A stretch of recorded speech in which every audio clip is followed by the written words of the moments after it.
अस्सलाम वालेकुम। Weekend with Faiza के एक और एपिसोड के साथ मैं हूं आपकी होस्ट फायजा बुखारी। व्यूअर्स, इस वक्त हम मौजूद हैं अलहमरा आर्ट्स काउंसिल लाहौर में। आज आपकी मुलाकात जिस शख्सियत से करवाने जा रहे हैं उनकी बहुत इंस्पिरेशनल स्टोरी है। हमारे आज के मेहमान डीजी खान में पैदा हुए, इब्तदाई तालीम वहाँ से हासिल की, 1985 में नेशनल कॉलेज ऑफ आर्ट्स में दाखिला लिया और वहाँ से बैचलर्स किया। पेशे के एतबार से वो पाकिस्तान के मशहूर व मारूफ पेंटर हैं, आर्टिस्ट हैं, क्लासिकल आर्ट से गहरी दिलचस्पी रखते हैं।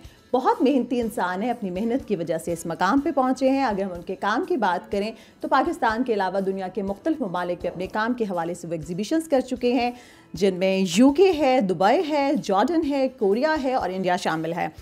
दोस्तों के दोस्त हैं, हंसते हंसाते रहते हैं, किसी को दुख और तकलीफ में नहीं देख सकते और सदर पाकिस्तान की तरफ से उन्हें प्राइड ऑफ परफॉर्मेंस से भी नवाजा गया है। अगर मैं एक बहुत इंटरेस्टिंग बात शेयर करूं तो वो ये है कि जब वो छोटे थे, बच्चे थे, तो वो ख्वाब देखते थे कि बड़े होके वो अफसर बनेंगे और अब जबकि कई बरस से वो अफसर हैं और रिसेंटली तो उन्हें अफसरों का भी अफसर तैनात कर दिया गया है। Executive director Alhamra arts council उन्हें तैनात किया गया है। जी हाँ, मैं बात कर रही हूँ जुल्फ़िकार अलवी जुल्फ़ी साहब की। अस्सलाम वालेकुम sir. Thank you so much. मुझे बहुत खुशी है कि आपको इतना कुछ मेरे बारे में पता है। अरे आपके बारे में कौन नहीं जानता सर, और काफ़ी रिसर्च की है मैंने आपके बारे में। Thank you so much. बहुत प्रोफेशनली आपने मेरा इंट्रोडक्शन करवाया। Thank you so much. Thank you sir. सबसे पहले तो जुल्फ़ी साहब आपका बेहद शुक्रिया, आपने हमारे प्रोग्राम के लिए वक्त निकाला और आपको बहुत बहुत मुबारकबाद कि आपने ये जो नया चार्ट संभाला है। यस, बिल्कुल, नो डाउट। एक्चुअली इसमें कितनी वेरिएशन है मेरी फीलिंग्स में। नो डाउट मैं बहुत मेरी प्रमोशन हुई है, अल्लाह का शुक्र है। पंजाब गवर्नमेंट ने मुझ पर एतमाद किया, इतना बड़ा एक रुतबा, एक ओहदा मुझे दिया है। लेकिन उसके साथ साथ मुझ में वो कोई ऐसी चेंजेस नहीं आई या मेरी फीलिंग्स में, मेरे एक्ट में, मेरे रिएक्ट में, लोगों का एटीट्यूड बदल जाता है। हाँ, क्योंकि मैं एक्चुअली यहाँ पर 32 सालों से 32 इयर्स हो गई हैं। मैं कहने अलहमरा में ही पैदा हुआ हूँ। मैंने प्रोफेशनल चोली दामन का साथ है। मैं एनसीए से निकला क्या, मैं जब एनसीए में था तब भी अलहमरा आर्ट सेंटर में मैं जॉब करता था। 300 रुपीज़ मेरी सैलरी थी। ओए होए। और मैं पपेट चलाता था, पपेट शो करता था बच्चों के लिए वीकली। अच्छा। और मुझे याद है, और उसके साथ मेरा अभी भी एक रोमांस है उस पपेट थिएटर के साथ। फर्स्ट डे जब मैं एंटर हुआ, और बल्कि इंटरेस्टिंग स्टोरी ये है जी, यहाँ जो डेप्टी डायरेक्टर होती थी समीन अहमद, हमारे मुल्क की फेमस एक्ट्रेस है। बिल्कुल। और वो पपेट थिएटर और अलहमरा आर्ट सेंटर में डेप्टी डायरेक्टर प्रोग्राम्स थी। अच्छा। जब उनको मेरे दोस्तों ने मैंने अपने बल्कि दोस्तों से रिक्वेस्ट की जो कि पहले से यहाँ पर काम करते थे, मैंने कहा मुझे भी ले चलें, मैं भी पपेट चलाना चाहता हूँ। अच्छा। जब मैं फर्स्ट टाइम यहाँ मेरी एंट्री हुई जी, तो मैडम समीना ने कहा नहीं, मैंने इस जिन को नहीं रखना। मुझे बड़ा फील हुआ। मैंने कहा यार ये तो मुंह पर ही मेरी बेइज्जती कर दी हो गई है। लेकिन वो क्योंकि मैं एक आर्टिस्ट था और मैंने ठानी हुई थी कि मैंने ये काम करना है, तो वो मुझे बेइज्जती लगी नहीं, वो फील नहीं हुई कि जो इतनी बड़ी ईंट मुझे मारी उन्होंने, मुझे फील ही नहीं हुआ उसका दर्द। वाह। तो बहरहाल ये मजाक में ये सब चीज़ें हुई, तो मैंने तब से यहाँ पर 86 से मैं यहाँ पर हूँ। अच्छा। और मैं एज ए पपेटेर आता था यहाँ, वीकली पपेट चलाता था। फिर इतना इसके साथ एक एसोसिएशन डेवलप हुई, तो एनसीए के साथ साथ में अलहमरा आर्ट सेंटर में बेशुमार सेट्स लगाने और लोगों के काम करने, फ्रीलांस एक थी एसोसिएशन मेरे लिए। अलहमरा आर्ट सेंटर जब मैंने पास आउट किया या जॉब से पहले, अलहमरा आर्ट सेंटर मेरा एक चोली दामन का साथ तब भी था, कोई 3-4 साल पुराना, घर की तरह था। अच्छा, मज़े की बात यह है, जो ही मैं एनसीए से मैंने पास आउट किया तो मुझे अलहमरा आर्ट सेंटर की जानिब से एक प्रोजेक्ट मुझे अवार्ड हुआ, और जिसका मैंने अच्छी खासी इनसे फीस ली। अच्छा। हाँ, मैंने तब 90s की बात मैं कर रहा हूँ। तो वो एक मैंने स्टेज डिज़ाइन करना था, उसका मैंने 1 लाख रुपए इनसे लिया था कंसल्टेंसी फी। उस वक्त में? उस वक्त 1 लाख रुपए लिया आपका तो 1 करोड़ हो गया जुल्फी साहब। जी, बिल्कुल रियली।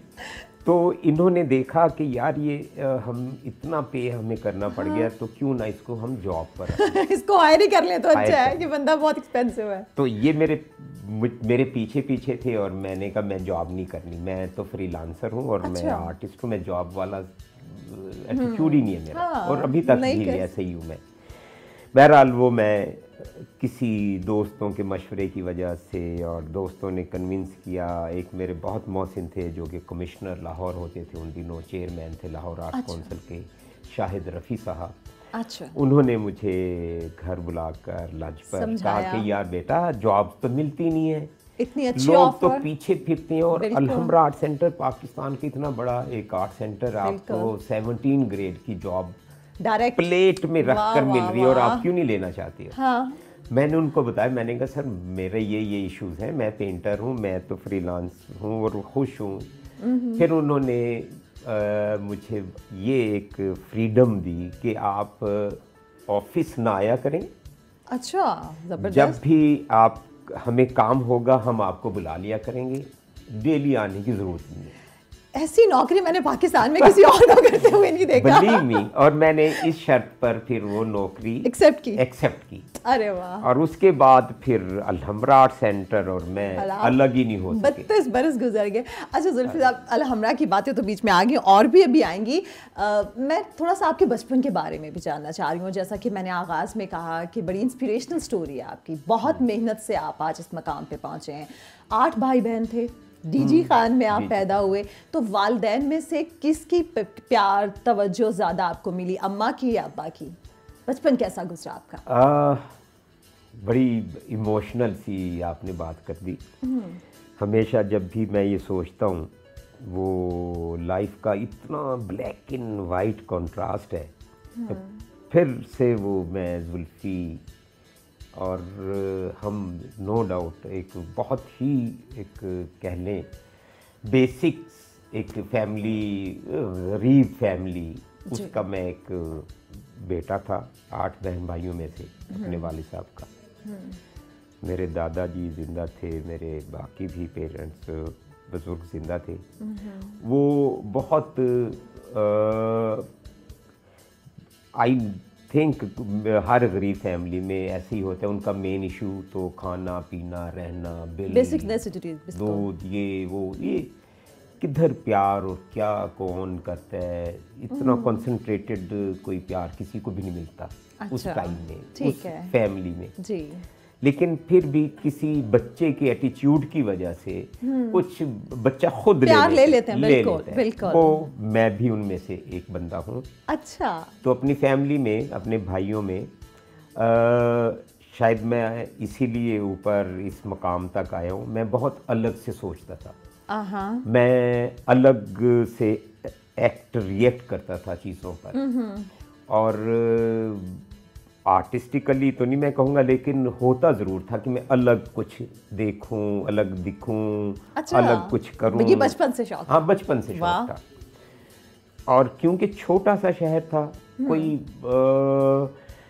मोटिवेशनल कोई बात किसी ने नहीं करनी, हमेशा ही कुछ नहीं करते, ये नहीं करते, डांटना, ये कुछ होता ही था, डिस्करेज ही होता है बच्चा। लेकिन इसके बावजूद एक होप थी, एक मैं ड्रीम देखता था, और नो डाउट मैंने बहुत अच्छे अच्छे ड्रीम्स देखे जो कि एब्स्ट्रैक्ट भी होते थे। अच्छा। और कुछ जागते हुए ड्रीम्स मैंने बनाए अपने। माशाल्लाह, तो डे ड्रीमर थे। हाँ, छोटी सी, मतलब 7वीं 8वीं 6 7 क्लास से। और क्योंकि मैं साथ में काम करता था अपने भाई के साथ, बड़े बेसिक से काम, छोटी छोटी चीज़ें, और कोई ऐसा कंस्ट्रक्टिव या लर्निंग वाला भी कोई काम नहीं होता था। अच्छा। मेहनत मजदूरी कहने। ठीक है। तो लेकिन एक होप थी, एक ख्वाब था कुछ करने का, कुछ बनने का। क्या बनना है कुछ नहीं पता था। अच्छा। पेंटर बनना है, डॉक्टर बनना है, आर्टिस्ट बनना है, या इंजीनियर बनना है, बिजनेसमैन बनना है, बनना है, जैसे एक बेसिक सी होती है। बड़े होते गया होता, बहुत मजदूरी मेहनत की, बोर्ड लिखे, फिर मैंने, मेरे भाई एक क्योंकि बोर्ड पेंटर बन गए, तो फिर मैंने साथ में उनके साथ काम करना शुरू कर दिया। पेंटिंग, जो पेंटर्स होते थे, बोर्ड पेंटर, दीवारें और ये वो लिखते, तो साथ में मैं स्कूल जाता था। स्कूल भी कोई डिज़ाइंड, मैंने कोई एजुकेशन या किसी मेरे वालिदैन ने, किसी ने नहीं कहा कि मैं किस स्कूल में हूँ, किस क्लास में हूँ, सब्जेक्ट्स क्या हैं। हाँ, या मैं खुद से, हाँ, मेरी वालदा साहबा जो थी मरहुमा, वो क्योंकि कुरान शरीफ पढ़ाती थी, पढ़ने पढ़ाने से उनका काफ़ी ताल्लुक़ था। अच्छा। तो वो भी कभी कभार मुझे पूछ लेती थी और कभी डांटती नहीं थी, वो किसी, मुझे नहीं बल्कि किसी भी भाई बच्चे को, हाँ, क्योंकि हमारा वो एक इशू नहीं था। इशू हमारे तो खाना पीना, रहना सहना, बेसिक बुनियादी ज़रूरियात में थी। बहरहाल वो, क्योंकि मैंने काम शुरू कर दिया लिखना, मुझे बहुत अच्छा पेंटर बन गया, मेरी कैलीग्राफी बहुत अच्छी थी, मैं पेंटिंग्स बनाना शुरू हो गया, मुझे पैसे मिलना शुरू हो गए। कभी बेसिक सी चीज़ें, साइकिल के पीछे नाम लिख दिया, नंबर प्लेट लिख दी, दीवारें लिख दी, कोई दवाखाना की दीवारें, कोई बूट हाउस की दीवारें, क्लॉथ हाउस की दीवारें, मतलब है। अच्छा, कभी ये नहीं सोचा कि मैं ये छोटे छोटे काम क्यों कर रहा हूँ, मैं करूँगा तो कोई बड़ा ही काम करूँगा? यही सोचा हुआ था, लेकिन बड़े जगह पर हाथ ही नहीं पड़ रहा था कहीं। अब कुछ तो फिर जिंदा रहने के लिए करना था। बहरहाल इसी तगो-दो में मैंने मैट्रिक भी कर लिया, फिर FA कर लिया, फिर, सॉरी जुल्फी साहब, मैं आपको कट कर रही हूँ, लेकिन आपकी स्टोरी बड़ी इंटरेस्टिंग है। मैं सुन रही थी कल कि आपने मैट्रिक जो किया वो अपनी टीचर के साथ शर्त में किया, क्योंकि वो कहते थे कि ये तो पास ही नहीं होगा कभी भी। आपने कहा अगर ऐसी बात है तो बहुत डिटेल में आपने तो फिर एक्चुअली टीचर, मैं एक आवारा सा बंदा भी था, मुझे शौक था ना कुछ बड़ा बनने का। आपने खुद माना आप निकम्मे बड़े थे। निकम्मे था, हाँ। और बड़ा बनने का शौक था। वो फिर कुछ बड़े जो माँ बाप के बच्चे थे ना, उनके साथ मेरी दोस्ती हो गई। अच्छा, वो स्कूल से भागते थे, मैं भी भाग जाता था उनके साथ, ग्राउंड में बैठकर। बहुत बड़ा स्कूल था। अच्छा। और किसी एक दूर दरख्त के पीछे नीचे बैठकर हम गप्पे लगाते, सिगरेटें पीते, और हाँ, फुल टाइम हमारा तो वो टीचर ने मुझे ऑन ही नहीं करते थे कि ये मेरा स्टूडेंट है। और उन्होंने तो जो मेरे टीचर थे, क्योंकि वो मेरी फैमिली को जानते थे पूरी को, अच्छा, नेबर तो नहीं थे, बहुत नज़दीक रहते थे, वो मुझे जानते थे। मुझे कहते हैं कि आप तो छोड़ दो पढ़ना यार, आप तो पढ़ ही नहीं सकते। हाँ। आपकी फैमिली में नहीं किसी ने पढ़ा तो आप कैसे पढ़ोगे? अच्छा, तो छोड़ दो, आपने तो पढ़ना ही नहीं है, मेरा भी रिजल्ट ख़राब करोगे, मेरी नौकरी का मसला है, और मैंने आपका एडमिशन नहीं भेजना मैट्रिक का। आप शर्मिंदा होते होंगे। लोग, अच्छा, क्योंकि मैंने आज तक, मुझे कोई चैलेंज कर देना फिर नहीं मैं छोड़ता, बलीव मी जी। तो अब उस एज पर मैंने वो चैलेंज समझा, एक्सेप्ट किया। मैंने कहा यार ये तो कोई बात नहीं, फिर फेल, अगर इसने ही फेल कर दिया मेरे टीचर ने, तो आगे तो मैंने क्या पास होना है। बिल्कुल। आप फायजा यकीन करें, मैंने इतना रट्टा लगाया तो वो 35 लोग थे क्लास में, मेरे क्लास फेलो जी, हम 7 लोग पास हुए उससे। उसमें से जुल्फी भी था। अच्छा, मुझे भी यकीन नहीं था, मेरे किसी क्लास फेलो को यकीन नहीं था, मेरे मोहल्लेदारों को भी यकीन नहीं था, क्योंकि सारा दिन तो हमारा गर्दी करते थे ना। तो मैंने जब टीचर साहब के घर में गया, मिठाई दी उनको, मिठाई लेकर, हाँ। मैंने कहा सर मैं पास हो गया हूँ। उन्होंने मिठाई नहीं ली मुझसे, कहते मुझे यकीन ही नहीं है तुम पास हो।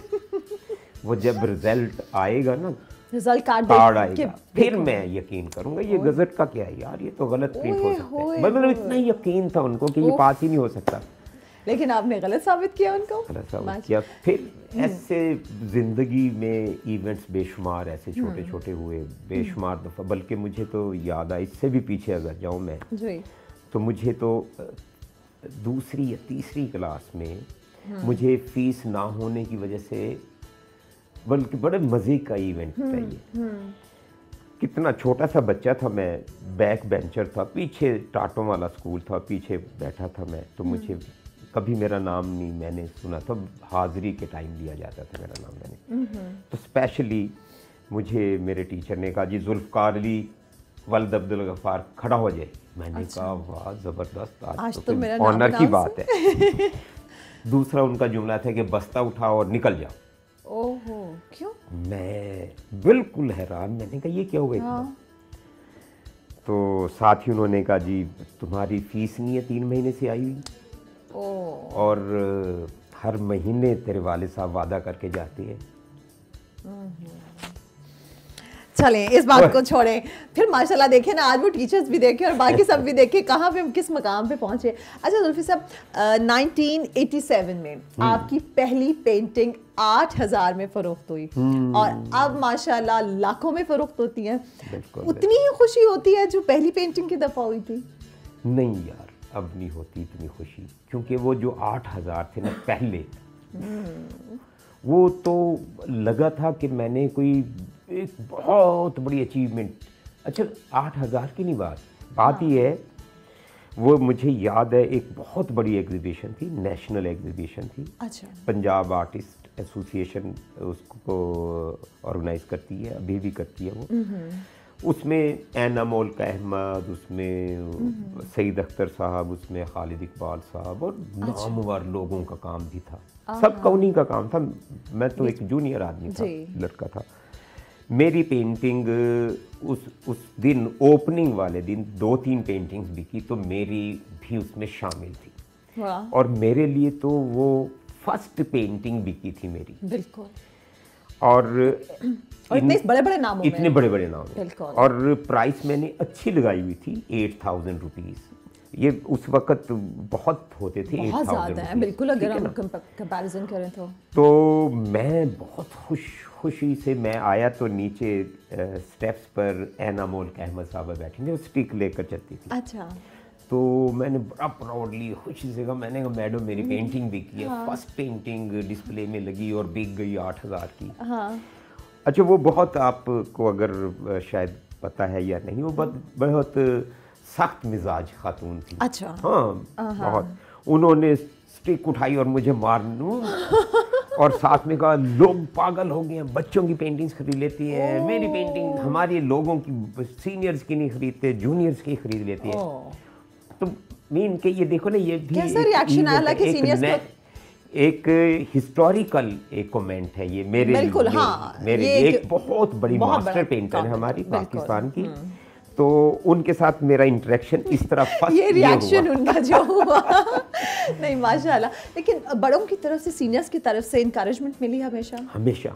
मैं बहुत खुशकिस्मत हूँ रियली।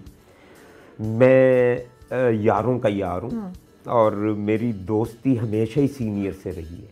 अच्छा। दोस्त बच्चे ये जूनियर तो मेरे वैसे ही यार होते हैं, लेकिन मेरी दोस्ती हमेशा कॉलेज में भी सीनियर से रही।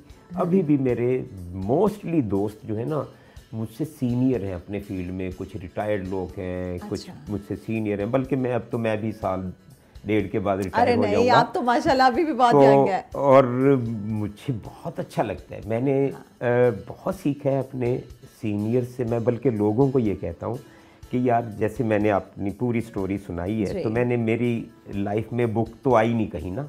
बुक आई है 3 महीने जब एग्जाम्स होते थे, उससे पहले कोई बुक नहीं होती थी। हाँ, रट्टा टाइम में। तो मैं लोगों को कहता हूँ मैंने तो बुक्स पढ़ी ही नहीं, मैंने तो लोगों को पढ़ा है, लोगों से सीखा है। और नो डाउट मुझे अल्हम्दुलिल्लाह हमेशा अच्छे दोस्त मिले हैं।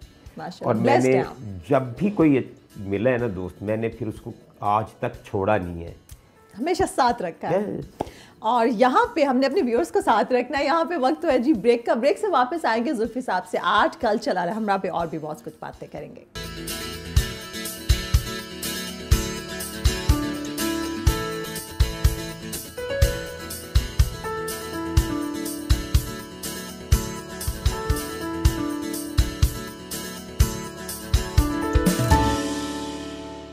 पहले सफी स्कूल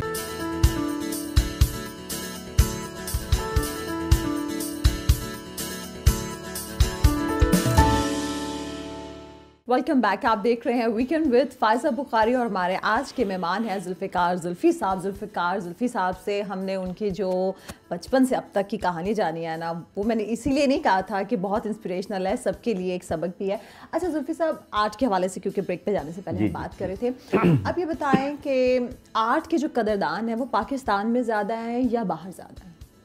नो डाउट बाहर ज़्यादा इसलिए है, एक्चुअली ये जो फील्ड है ना, ये तो एक वेलफेयर सोसाइटीज़ में इसकी वर्थ, इसकी वैल्यू, इसकी अवेयरनेस ज़्यादा है। हम तो फंसियों में बेचारे पाकिस्तानी लोग, और बहुत कम लोग हैं जिनको आर्ट की कदर है, आर्ट की एजुकेशन है। शायद कदर तो सबको हो, लेकिन अफोर्ड करना, आर्ट को ख़रीदना, आर्ट को चाहे थोड़े से पैसों का हो या अपने घर में लगाना, बेसिक्स में हम तो लोग फंसे हुए हैं। इसमें कोई शक नहीं है। जो मार्केट है वो तो बाहर के मुल्कों में ज़्यादा है। पाकिस्तान में अगर मैं ये कहूँ, और ये भी मैंने अपनी ही लाइफ में, जब मैं अभी बात कर रहा था 8,000 की पेंटिंग और अब 8 लाख की पेंटिंग, सो ये मेरी प्राइस नहीं बढ़ी, ये पैसे की वैल्यू नहीं कम हुई, एक्चुअली आर्ट की वैल्यू बढ़ गई है। बिल्कुल बिल्कुल। इसमें लोग इन्वेस्ट करते हैं अब। मैं आपको ये बताता हूँ कि ये एक बाकायदा फील्ड है। बिल्कुल। कुछ लोग तो डेकोरेशन के लिए लगाते हैं, कुछ लोग जो अपने आर्काइव को बढ़ाने के लिए लेते हैं, कुछ लोग इन्वेस्टमेंट करते हैं इसमें। अच्छा। वो यस। अच्छा, ये इन्वेस्टमेंट वाली बात मुझे नहीं पता। और ये एक ऐसा खजाना है, ये एक बैंक्स करते हैं इसमें इन्वेस्टमेंट। आप ये देख लेना होराइजन क्या हो गया पाकिस्तान में अब, कि बैंक्स पेंटिंग्स में इन्वेस्ट करती हैं। वो बैंक खरीदते हैं पेंटिंग्स। अच्छा। मैं आपको छोटी सी मिसाल दे दूं, शायद उन्होंने उस पर्सपेक्टिव में खरीदी या बनवाई या नहीं। नेशनल बैंक है मॉल रोड पर, जो उनकी मेन ब्रांच है, उसमें सादकैन के 2 म्यूरल्स लगे हुए हैं। 2 म्यूरल्स हैं और कुछ पेंटिंग्स हैं। ठीक है। वो कुछ लाखों में बनी थी, सादकैन ने बनाई थी। ये कोई 70s की बात है या लेट 70s की। ठीक। लाखों में, 2-2.5 लाख की जी, मुझे कोई साहब बता रहे थे। अगर मैं ये कहूँ कि अब वो पेंटिंग्स कम से कम कुछ भी नहीं तो कोई 50-60 करोड़ रुपए की है। ना करें जी, ये देखे ना, ये बैंक की तो वाकई इन्वेस्टमेंट है। बिल्कुल यस। सो आर्ट का सीन टोटली बदल गया। मैं अगर ये कहूँ, वो गरीब जुल्फी अब अमीर तरीन जुल्फी है। अरे वाह, माशाल्लाह। मैं वाकई अल्हम्दुलिल्लाह कि मैं मेंटली तौर पर भी अमीर हूँ, फाइनेंशियली भी अमीर हूँ, दिल का तो बहुत ही अमीर आदमी माशाल्लाह। बिल्कुल।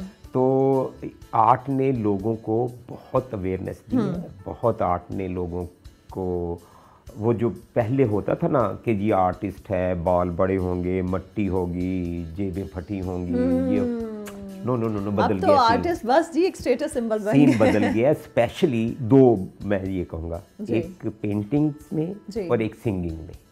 अच्छा। कहीं जाकर एक्टिंग में भी।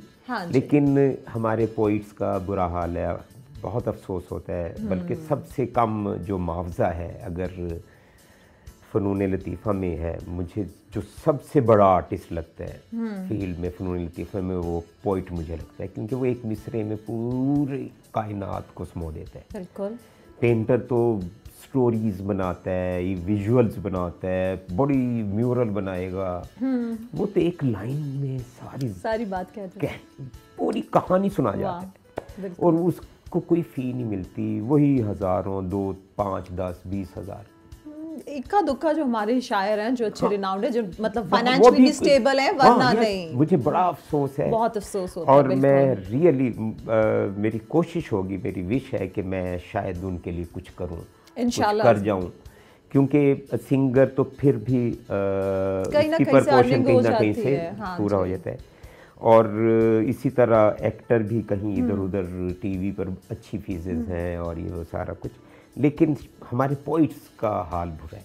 अच्छा जुल्फी साहब, ये आपकी पेंटिंग्स इधर रूम में भी लगी हुई हैं और बाकी भी जो मैं देखूं, मैं आपसे जानना चाहूँगी कि आप या बाकी आर्टिस्ट जो कोई भी कुछ पेंट करता है, कोई चीज़ बनाते हैं, तो हर उस पेंटिंग के पीछे कोई मैसेज होता है?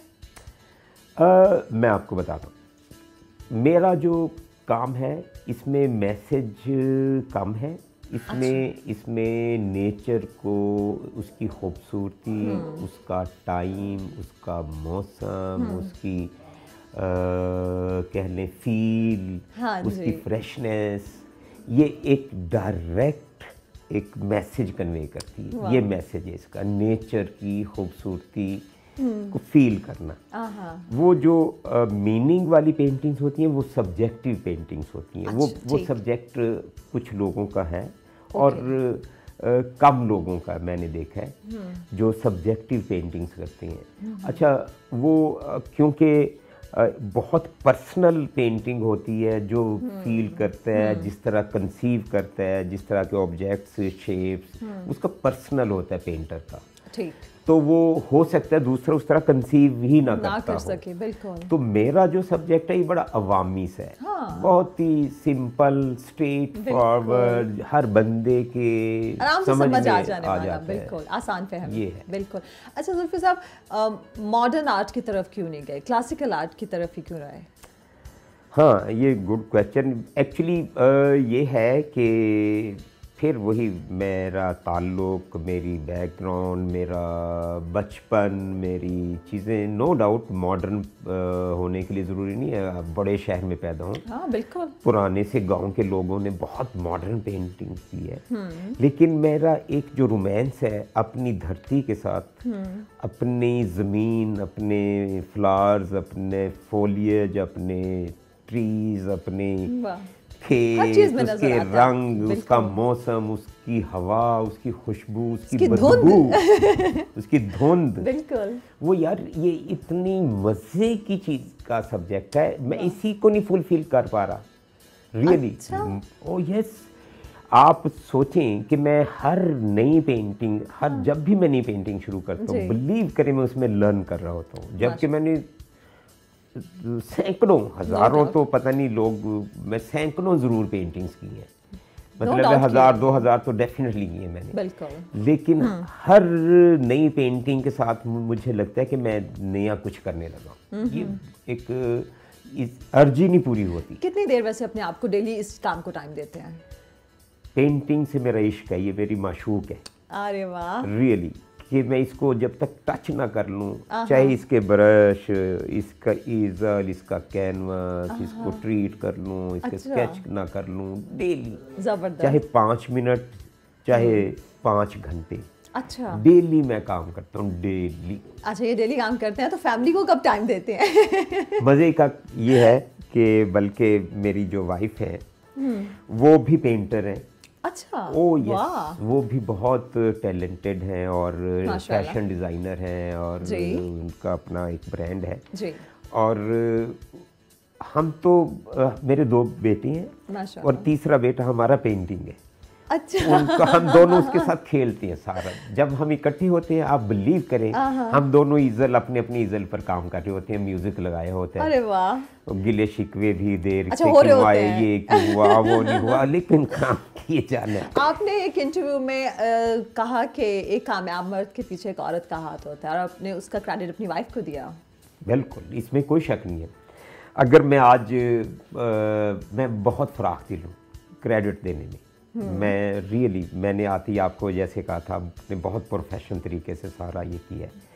मैं बिल्कुल ये क्रेडिट अपनी वाइफ को देता हूँ कि अगर आज मैं एक कामयाब जुल्फ़ी हूँ तो मेरे उसके पीछे मेरी वाइफ का हाथ है, इसलिए कि उसने मुझे सपोर्ट इस तरह किया कि उसने मेरी और मेरे साथ जो मेरे 2 बेटी हैं उनकी ज़िंदगी को डिज़ाइन किया।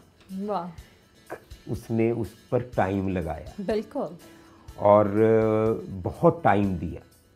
अल्हम्दुलिल्लाह, वो जो मैंने कभी भी, मैं क्योंकि बेशुमार मेहनती हूँ, स्टिल अभी भी मैं प्रैक्टिकल इंसान हूँ। मैं अभी भी स्टेज पर कुर्सी इधर उधर करता हूँ, मैं हारमोनियम सिंगर का उठाकर अभी भी दे देता हूँ, मैं तबला उठा लेता हूँ, मुझे कुछ नहीं आर लगता कोई क्योंकि आर नहीं आर्टिस्ट है ना। बिल्कुल। तो वो मैं इतनी फ्रीडम और इतनी फराख दिली से करता हूँ, मैंने घर का मैं सोचता ही नहीं हूँ कि यार घर का सारी कोई इशू responsibility होगा, उनकी है। बेटों का मसला ये वो, नो, ये सारा बीवी एक उसकी माशाल्लाह। जिम्मेदारी है और वो करती है। बहुत अच्छे से इसलिए मैं बहुत ज़्यादा परफॉर्म कर रहा हूँ। माशाल्लाह। अच्छा जुल्फी साहब, लाहौर में जितनी भी आर्ट गैलरीज हैं, आप उनके काम से मुतमईन हैं? सबसे नहीं, अच्छा, सबसे क्योंकि नहीं। मैं झूठ नहीं कहूँगा, बिल्कुल। क्योंकि जहाँ पैसा आ जाता है, फिर पैसा आता है तो उसमें कुछ चीज़ें ऊपर नीचे आगे पीछे एक तरह के जैसे लोग नहीं होते। और मेरा ईमान है जैसा इंसान सोचता है वैसे ही अल्लाह ताला उसको अता करता है। बिल्कुल। अगर पॉजिटिव वे में सोचे तो पॉजिटिव तरीके से अल्लाह ताला उसको रिज़्क देता है। बेशक। कुछ लोगों की का एटीट्यूड, नीयत ऐसी होती है कि वो पॉजिटिव सोचते ही नहीं है, बदनसीब लोग हैं। और इसी तरह हर फील्ड में, आर्ट के फील्ड में भी हैं। और कुछ गैलरीज वाले बहुत पॉजिटिव काम करते हैं, प्रमोट करते हैं आर्टिस्ट को, आर्ट को, और जिसकी वजह से लोगों को फेथ है उन पर। अच्छा। मैं नाम नहीं लूँगा उनका भी, ना उनका नाम लूँगा जो इसके अगेंस्ट काम करते हैं, कॉपीज़ करके बेचते हैं, लोगों का काम लेकर कॉपी किया बेच दिया। हाँ ना, ये एक क्राइम है, क्योंकि हमारे यहाँ पर इसका कोई कानून नहीं है, इसलिए। और ये एक बहुत बड़ा बिजनेस है। मतलब जो एक पेंटिंग 40 लाख रुपए की है, वो कॉपी करके किसी से, बच्चे से या स्किलफुल कमर्शियल पेंटर से, अच्छा। 8-10 हज़ार उसको दिए और वो 4 लाख की बेच देती हैं।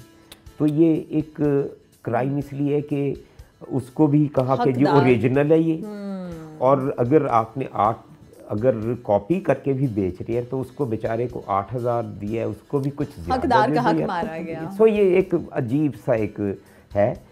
सब गैलरीज अच्छा काम नहीं कर रही, लेकिन कुछ गैलरीज बहुत अच्छा काम कर रही हैं आर्ट की प्रमोशन के लिए। अच्छा जुल्फी साहब, नए साल का आगाज़ हुआ और हम देख रहे हैं कि अलहमरा में एक बार फिर से अदबी और सकाफती गहमा गहमी नज़र आना शुरू हो गई है, इसकी क्या वजह है? अच्छा, फ्रैंकली मैं आपको बताऊं, मुझे पहले भी फ्रीडम थी काम की, ठीक है। मैं क्योंकि डायरेक्टर आर्ट्स एंड कल्चर हूँ, मेरी ड्यूटी ये है पिछले कई सालों से अच्छा। कि मैंने जितनी भी एक्टिविटीज़ हैं मैंने ही डिज़ाइन करता था, की है, करता रहूँगा इंशाल्लाह। तो अब क्योंकि मैं एग्जीक्यूटिव डायरेक्टर हूँ, अब मुझे पहले और अब में फ़र्क है थोड़ा सा। पहले मैं प्रपोज़ल बनाता था एक ऑब्जर्वेशन में कि यार वो जिसके पास मैंने लेकर जानी है, पता नहीं वो इसको माने या ना माने। मैंने ये कोई भी प्रोग्राम ऐसे ही समझकर मैं करता हूँ जैसे मैं अपनी पेंटिंग करता हूँ, क्योंकि इसको कंसीव करना प्रोग्राम को, मैं पूरे प्रोग्राम को कंसीव करता हूँ कि कौन आर्टिस्ट होंगे, कौन लोग आएंगे, कितना वो गाएगा, किस नोट पर मैंने छोड़ना है प्रोग्राम को। ये एक काम है, प्रोफेशनल तरीके से मैं काम करता हूँ। तो इससे पहले मैं प्रोजेक्ट ये सोचता था, कंसीव करता था, बेशुमार हर्डल्स ये होती थी कि नहीं यार अभी ना करें। मैं क्योंकि आर्टिस्ट भी हूँ, फिर लगता था कि यार मैं जिस स्पीड से मैं जा रहा हूँ ये मुझे मेरी स्पीड को रोक रही है। अच्छा। वो मैं फिर डिस्करेज होकर कई वीक मैं नहीं करता था काम। अच्छा, वो भी कोई भी साहब क्योंकि वो इस फील्ड के नहीं होते थे, वो भी नहीं पूछते थे, इसलिए मैं बड़ा ही फ्रीडम थी कि कर लूँ तब भी ठीक है, ना करूँ तब भी ठीक है। अब फ़र्क ये आ गया कि मैं एग्जीक्यूटिव डायरेक्टर हूँ, अब मेरे पास फ्रीडम है, मैं जिस तरह भी सोचूं और वो कर जाऊंगा। मैं बिल्कुल अप्रूवल भी मैंने देनी है। बिल्कुल। सो अभी जो रिसेंटली हमने प्रोग्राम्स डिज़ाइन किए थे और अभी इंशाल्लाह इन फ्यूचर करेंगे, मैंने अपने, और अल्हम्दुलिल्लाह मैं आपके प्रोग्राम के ज़रिए ये भी कहूँगा कि मेरे साथ मेरी अलहमरा की पूरी टीम, क्योंकि मैं इस टीम का ही एक हिस्सा था। बिल्कुल। इस टीम की वजह से मैं यहाँ बैठ गया हूँ अलग आकर। लेकिन मैंने अलग हुआ ही नहीं। मैंने अपने दोनों कमरे रखे हुए। मैं बड़ा फ्रीडम से आता हूँ अपने पुराने कमरे में, रियली। तो मेरी जो पूरी टीम है ना, मेरे साथ इस तरह काम कर रही है जैसे कोई इकट्ठे सब एग्जीक्यूटिव डायरेक्टर बन अरे गए, वाह। Believe me.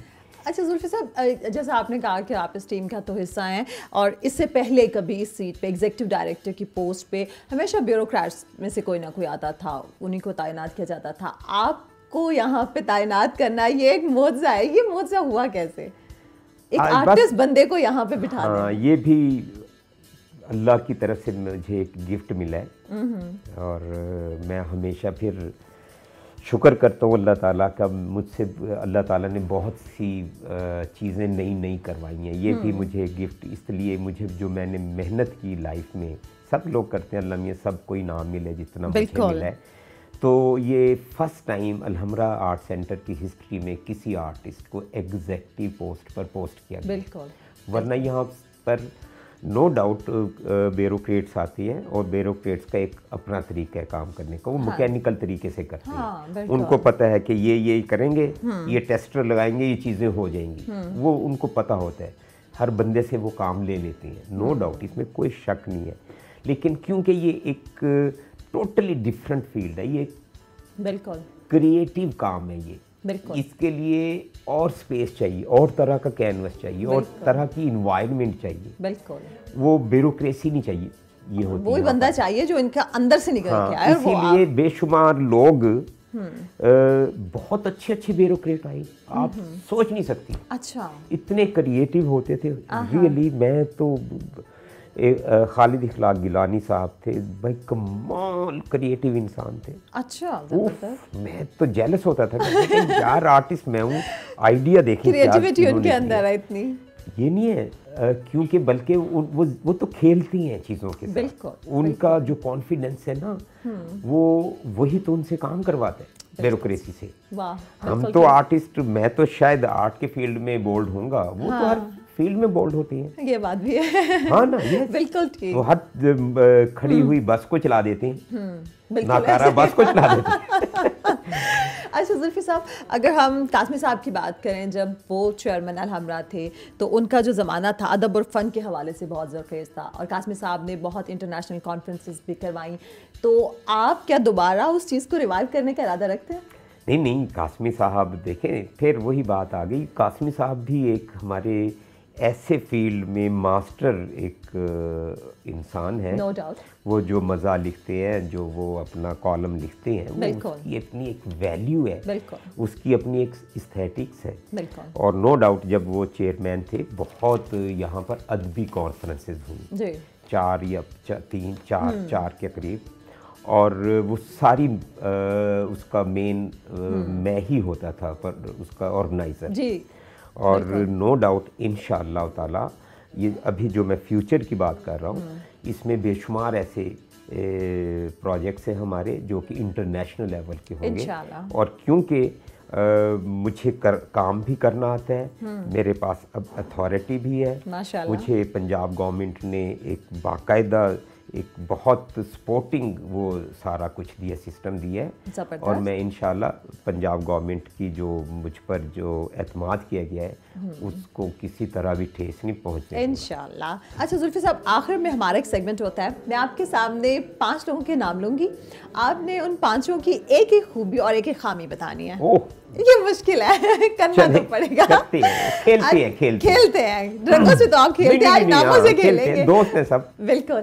सईद अख्तर साहब, उनकी एक खूबी और एक खामी ये है कि वो बहुत गुस्सा करने वाले इंसान है। अच्छा। वो असाइनमेंट्स हमारी फर्स्ट ईयर में तोड़ देते थे, स्कल्पचर्स, इतना गुस्सा आता। अच्छा, वाकई? यस। और खूबी ये है कि मासूम इंसान है उतने ही, अच्छा, रियली उतने ही मासूम है और उतने ही स्किलफुल और हम्बल इंसान है। कमाल है, एक पल में माशा, पल में तोला, पल में माशा वाली बात। ऐसी बात, एक तरफ इतना गुस्सा और दूसरी तरफ इतना प्यार। अजीब पर्सनैलिटी और इंतहाई स्किलफुल इंसान, इंतहाई स्किलफुल। दूसरा नाम है जी इकबाल हुसैन साहब। इकबाल हुसैन तो कमाल है। इकबाल हुसैन बहुत, मैं अगर ये कहूँ, पाकिस्तान के वो बेस्ट पेंटर हैं, जो अभी बेस्ट पेंटर, उनकी जो टेक्निक है पेंट करने की, मैं उससे बहुत इंस्पायर्ड हूँ। वो प्योर पेंटर्स वाली टेक्निक है उनकी, ज़बरदस्त। और खामी? खामी यार, खामी तो लोग उसको बाला कहते हैं। अच्छा सर, सलीमा हाशमी साहिबा, एक खूबी एक खामी? खूबी ये कि बहुत हम्बल है हाँ। और हमेशा प्रमोट करने वाली खातून है। अच्छा। और खामी ये है, मुझे मार्क्स कम देती थी। मेरी टीचर थी। ओके। मियाँ इजाजुल हसन साहब? मियाँ इजाजुल हसन, यस। खूबी ये है कि वो यारों के यार हैं। आपकी तरह? हाँ, यस, यारों के यार हैं और दोस्तों के दोस्त हैं और बहुत अच्छा काम करते हैं। खामी ये है कि चंद लोगों में वो घिरे हुए हैं बस। ओह। और आखिर में आपका अपना नाम है जुल्फ़िकार अली जुल्फ़ी साहब, आपने अपनी एक खूबी और एक खामी बतानी है। मेरी खूबी तो नहीं है, खामी ये है कि मुझसे झूठ नहीं बोला जाता। तो खूबी भी तो, ये तो खूबी में आगे बात फिर। ये खामी है, मुझे इसका बड़ा नुकसान भी उठाना पड़ता है। नहीं, अभी तक आप माशाल्लाह मैं सच बात कर देता हूँ एक्चुअली। तो यही तो बात है, ऐसे ही होना चाहिए। तो खाली गुस्सा आता है? गुस्सा आता है, हाँ हाँ, यस। देखिए मैंने बैठे बैठे बता दिया। मुझे यही खामी है और यही मेरा क्या अच्छाई है। अच्छा। मुझे बहुत जल्दी गुस्सा आता है और बहुत जल्दी उतर जाता है। मैं फौरन बुलाकर, अभी मैं जिसको डांटता हूँ वो बाहर नहीं गया होता, मैं उसको बुलाता हूँ, उससे बाकायदा सॉरी करता हूँ। अरे वाह। और मज़े की बात, आप बिलीव करें फायजा, मैं रात को पूरे दिन में सोचता हूँ आज मैंने किसी को नाराज़ किया तो मैं उसको फ़ोन करता हूँ कि यार प्लीज़ सॉरी यार। मैं ये रात अपना हिसाब किताब साफ करके सोता, क्लियर करके सोते ताकि कोई गलती कोताही ना रह गई। और ऐसा होना चाहिए। जुल्फी साहब बहुत शुक्रिया, बहुत मज़ा आया आपके साथ गपशप का। बहुत अच्छा, so much, thank you very much, बहुत नवाजिश। जज़ाकल्लाह। और व्यूअर्स, उम्मीद करती हूँ आपको आज का प्रोग्राम अच्छा लगा होगा। मुझे दीजिए इजाज़त, अगले प्रोग्राम तक के लिए अपने प्यारों का ख्याल रखें। अल्लाह हाफ़िज़।